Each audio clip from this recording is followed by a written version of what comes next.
കോൺഗ്രസ് കുമളി മണ്ഡലം committee village office പടിക്കൽ ധർണ നടത്തി സംസ്ഥാന ബജറ്റിനെതിരെയാണ് പ്രതിഷേധം നടത്തിയത്. ധർണ Peerumedu block Congress committee president Robin Karakkad ഉദ്ഘാടനം ചെയ്തു. സംസ്ഥാന സർക്കാരിന്റെ ജനവിരുദ്ധ ബജറ്റിനും ഭൂനികുതി വർധനയ്ക്കുമെതിരെയാണ് കോൺഗ്രസ് കുമളി മണ്ഡലം കമ്മിറ്റി പ്രതിഷേധ പരിപാടികൾ സംഘടിപ്പിച്ചത്. കുമളി വില്ലേജ് ഓഫീസ് പടിക്കൽ ധർണാ സമരം സംഘടിപ്പിച്ചു.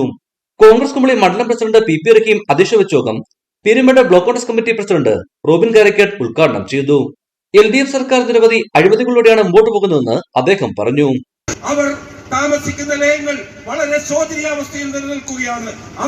അവർ ഉപയോഗിക്കുന്ന ശൗചാലയങ്ങൾ പോലും താറുമാറായി കിടക്കുന്ന അവസ്ഥ നിലനിൽക്കുന്നു.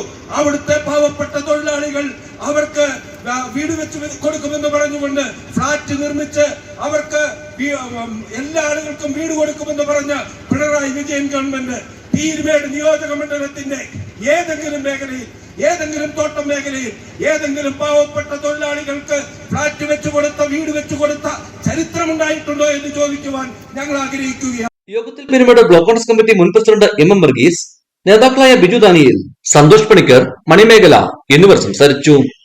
ഇടുക്കി വിഷൻ, കുമളി.